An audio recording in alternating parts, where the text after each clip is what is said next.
Howdy folks, Corrects here, and welcome to Thoughts from the Innersphere, episode 62. And today we're going to be talking about another one of those famous mechs. It's been around for a long time, the Wolverine, the 55-ton mech that seems to find its way into a lot of games, because it's a pretty decent mech. Now, what is the Wolverine? Well, let's say upper end of the medium scale at 55 tons. It's a 585, so it has jump jets, so it checks off that highly mobile check mark. Carries around 12 heat sinks, 152 points of armor, which is kind of spread out everywhere. It carries around an AC-5 with 1 ton of ammo. An SRM-6 in the left torso, a medium laser in the head, and those 5 jump jets, which are in the right leg and the left leg, and 1 in the center torso. Now, the Wolverine, it has a lot of uses. Over the years, I've played it many times. It's similar in usage. You're going to find it as the Shadowhawk or the Griffin, that 55-ton chassis that is highly used in a lot of different games or scenarios. And that's what it just at that 5 movement, it can be kind of an interceptor. It can be a heavy scout or a scout leader. It can fall under some of them. It's like the Griffin is a fire support mech also.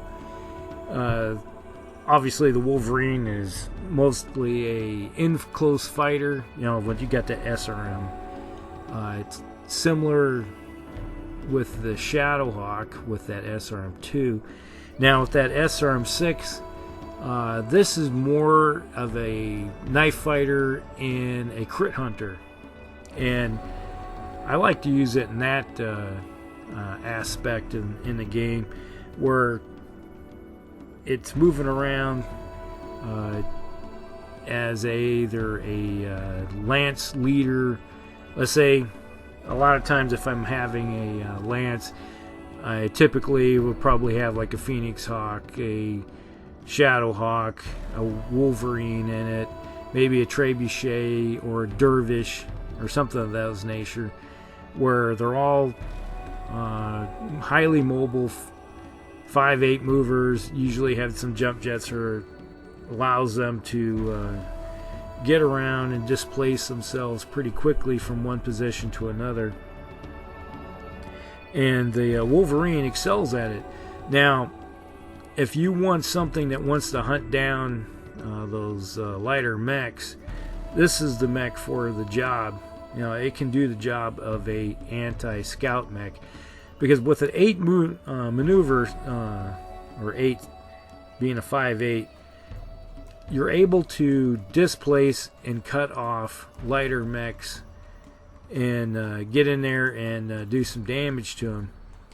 And typically, when a lighter mech sees a 55-ton mech coming at them, they have a tendency to move or find some bigger help, or in most cases they like to, if I'm the lance leader of a light lance, I'll try to maybe pack hunt a mech like this, but typically I'm going to be staying away from it, because this thing has the armor to go toe-to-toe with a light mech and the firepower to do the job up close and personal and cut your throat.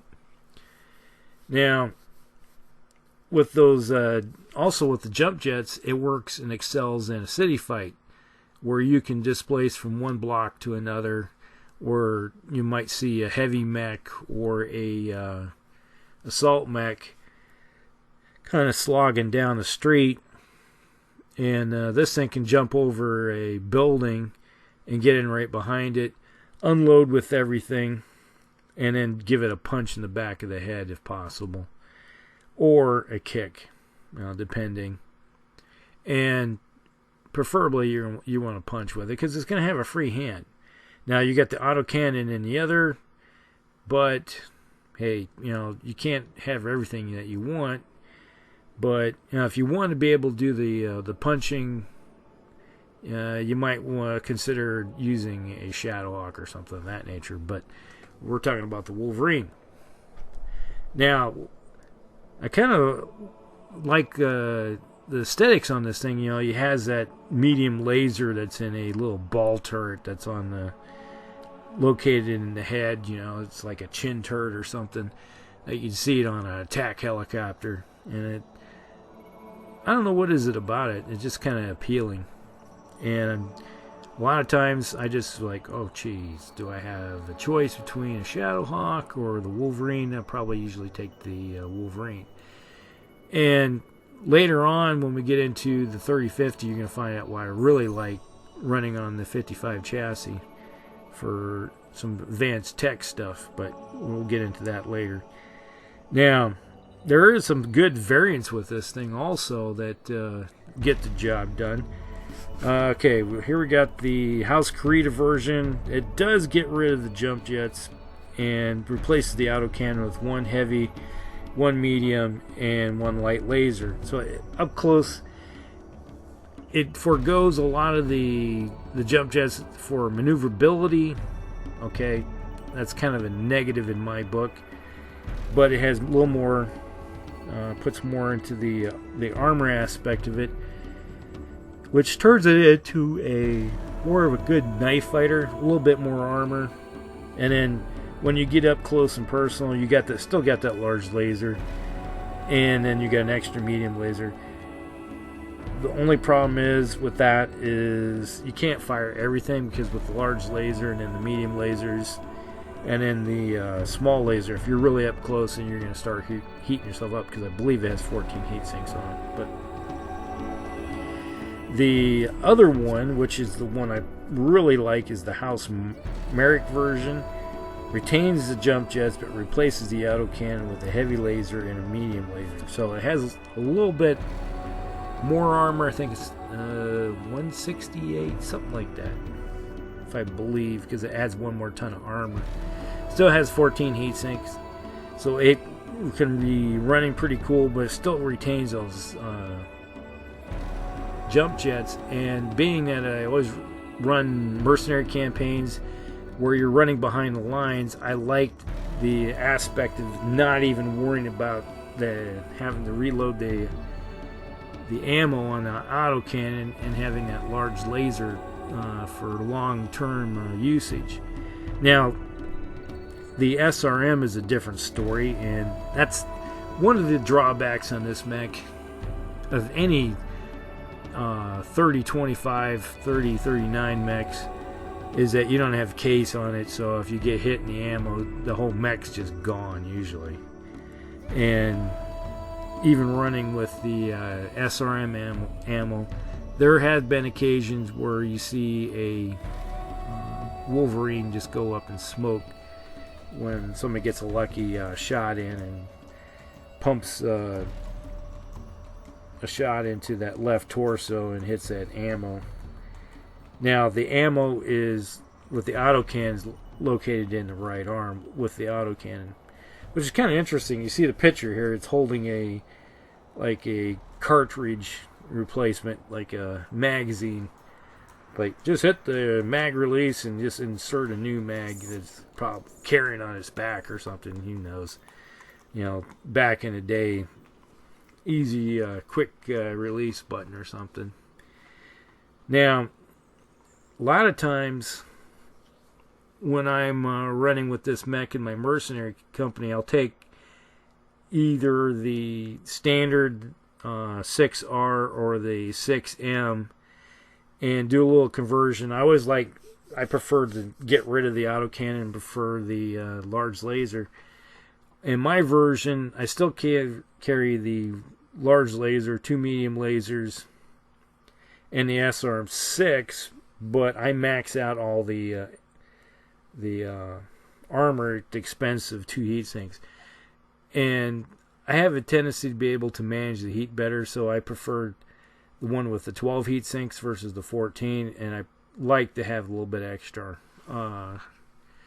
armor on my mechs, and that means I can stand up in battle a little bit longer, and you're able to take at least 1 or 2 more hits over the course of the battle that you wouldn't be able to do it otherwise if you didn't have that extra ammo. Because 32 points more of armor, that makes a big difference in a game compared to the stock one. And when it comes to tactics, it's pretty much the same thing I've been talking about for the last year now, is that look out ahead, figure out what kind of terrain you're looking at.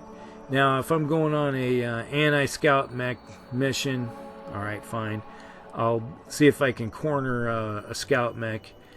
And if you got a lance of, like I said, I always like to have some 5/8 moving mechs in a lance, and forego the 4/6ers.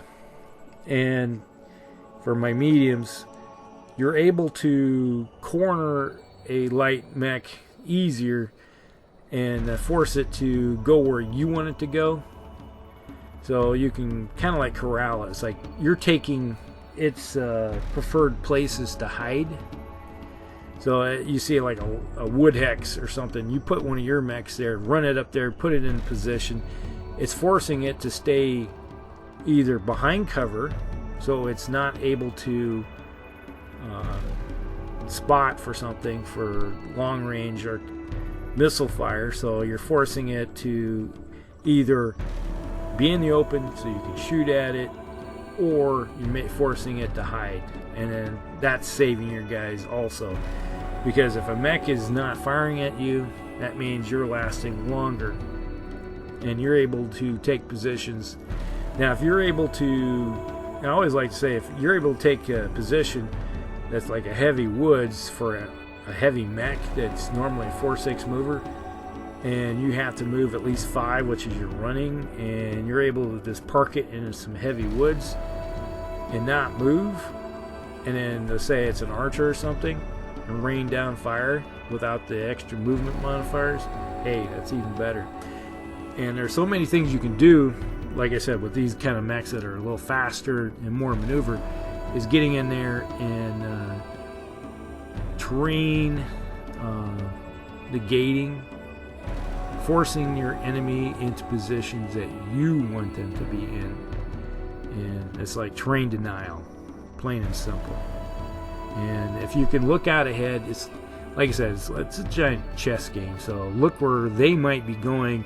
You take that position, you force them to go where they don't want to be, and maybe making a mistake of putting somebody up front that really is slower, and you can rip it apart faster with your faster mechs, and they're missing you because you got a faster mech that you get into a position that they wanted to be in, and you're able to just hit them hard. So there's things to think about when it comes to this game that other people may not look at, that you pick up over the course of time and playing the game. So just something to think about. So the next time, if you have any free time, do this.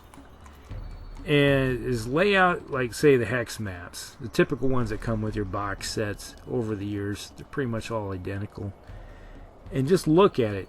If I was a light mech, where would I go? If I was a medium mech at this speed, where would I go? If I was a heavy, where would I go? If I'm an assault mech, am I just plugging right up the middle, lolly dolly type thing? And it's like, if I was that mech, where would I be? Where is the best place for me to be? And what can I do as the opposition force to prevent them from being there? And that may be putting your mechs there in those positions that either forces them to not be where they want to be, or moving up to engage at point blank range, which may be, in your favor.